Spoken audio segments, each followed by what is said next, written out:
Hello and welcome to my YouTube channel. My name is Han and this is the second part of the Zcash and WooCommerce integration. We left off at the end of the first part at the point where we had a working WooCommerce installation. So this is where we are. We have also the plugin for btcpay WooCommerce right here. Let's change the name.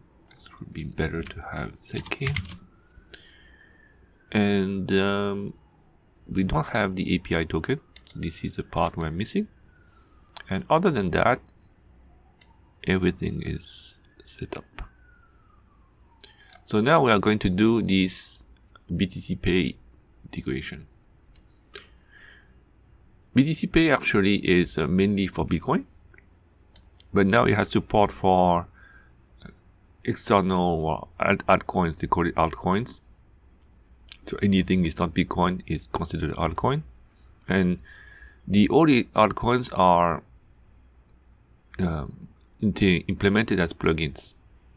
So the any team that wants to have their coin added to btcpay, they have to write some C# code that will be loaded as a plugin, and that plugin code should talk to an external explorer or / wallet, which will take care of monitoring the blockchain.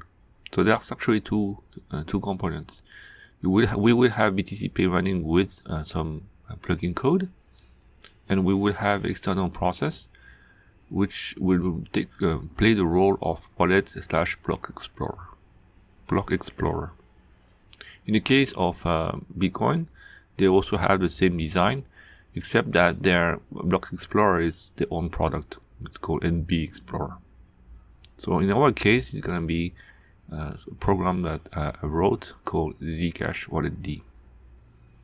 The purpose of zcash wallet D is mainly to have a shielded wallet, but also to map the btcpay data model, which is based on accounts and sub-accounts. So very similar to what you will see at, for example, in an exchange. So that model is then mapped into diversified addresses. So the installation of the integration is three components: btcpay, the wallet, and the database Postgres. It may be a little bit complicated to build all these things from scratch. Well, Postgres you don't have to build from scratch, but to build btcpay and zcash wallet D. So that's why I provided a Docker file. All these binaries are published as Docker containers, Docker images, sorry. And you just need to configure compose file to load all these things together. So that's what we're going to do. So let's go to the to our server, and as like before, the first thing to take a look at is how this is going to be exposed on the internet. This time, before it was WordPress.conf, and this time it's btcpayserver.conf. So the configuration of btcpay from the web server point of view is much simpler. We have the same segment here, so we expose port 443. Again, it's a secure socket. The name of the server is btcp cryptoblock 21. Then we have our SSL certificates, and now the only thing that we're really doing is anything that hits the slash and below. So anything that hits this server is then forwarded to our real server on port 9000. So there will be a btcpay will be listening on port 9000, but non-encrypted. And the only two things we have to add here is these two settings, which set the host name and a host header and the X forwarded proto as HTTPS. So the reason we have that is because the connection comes as HTTPS, right? Because we are encrypted. It's going to be https btcp.cryptoblock21.xyz, but the URL here is HTTP. So btcpay server needs to know that locally is HTTP, but it has been encrypted before. All right, so this is the only thing we have. Much simpler than the other configuration, which you can take a look at. So we had this for WordPress. So you can see it was longer. All right, now we do the we'll take a look at the compose file, the Docker compose file. So this is a file that will be checked in. We can ignore this first part for the moment. This is the configuration of BTCP. The only thing we need to change is this line here later, because we want to allow admin registration and these two lines, sorry, because we need to configure the server. But once we have done that, we want to remove this so that nobody else can register. All right, and then but the thing that we need to change is these two lines. So this is the viewing key of my wallet. So you probably don't want to give me money. Therefore, you need to change this. The file that I would check in would not have this entry at all. So you would not run the risk of, by mistake, using this key. So this is the key for my installation. To generate this key, you just need to have any wallet configured, either zcash or Z-wallet or Zig wallet or any wallet or even a paper wallet. And from there, you export the full viewing key. So this should look like zxview view S. I don't know if the S is part of this actually. So at least it should begin with zxview and then something. So you copy this here under VK, and below you have a birth height. If you don't put a birth height, it's going to scan from sapling activation, which is in the 400,000. That would take a fairly long time.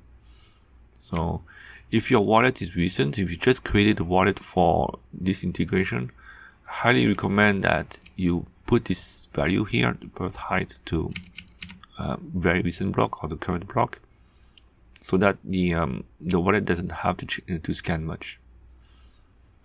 Once you've done that, you can start the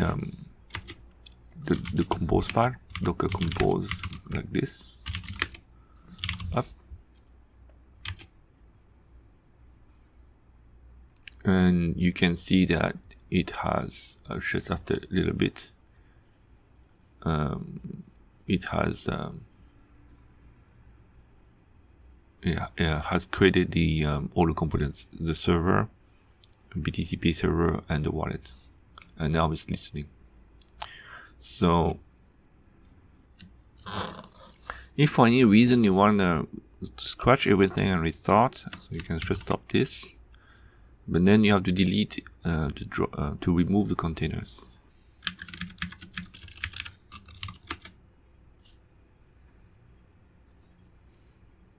So these are the commands: docker container ls, and then you delete the containers. Container rm followed by the ID of the container.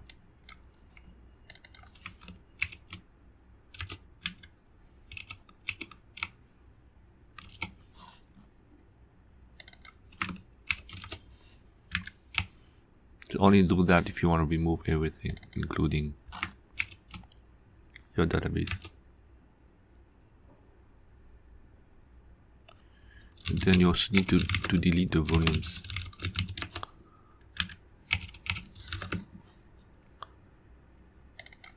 Volumes. Is it more than one? Try. Yeah. Okay. So then if you restart the compose,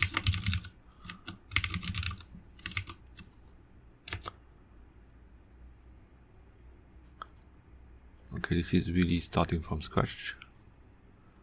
So it's rescanning, we're creating a database. Right. At this point, if we go to the website btcp, this one,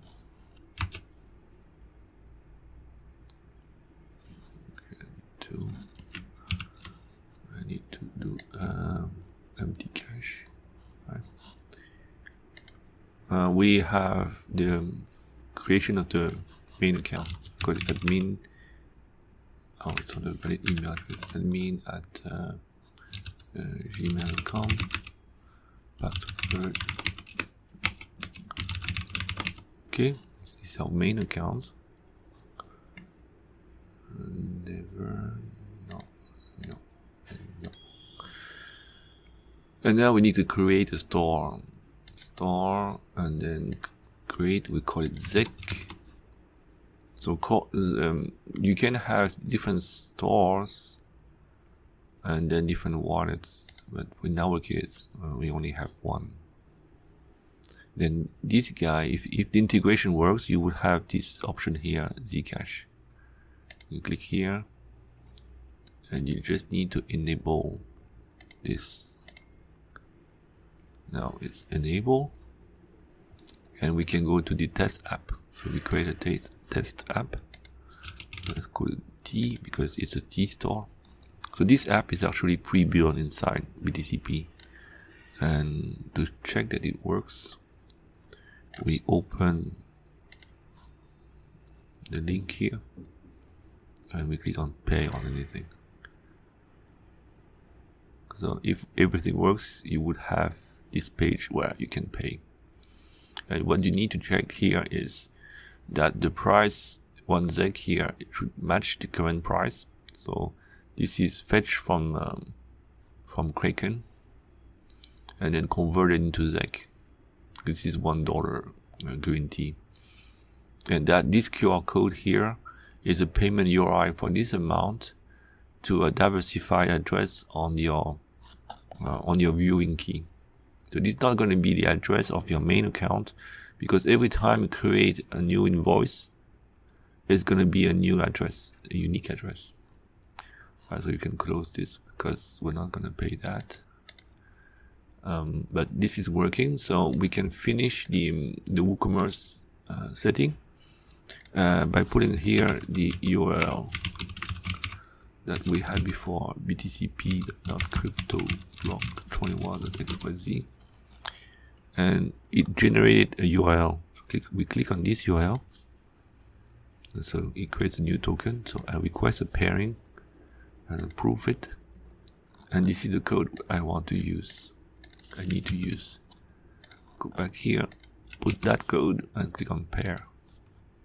So now this is done. Your WooCommerce site is paired. Therefore, if I go to a product, so I just save, save, and go to a product. Okay. Then I go to the cart. View cart. Already have. Yeah. Okay. Let's go to 10. Then proceed to checkout.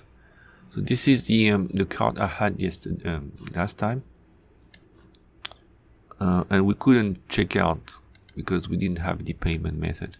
This time we have zec here, right?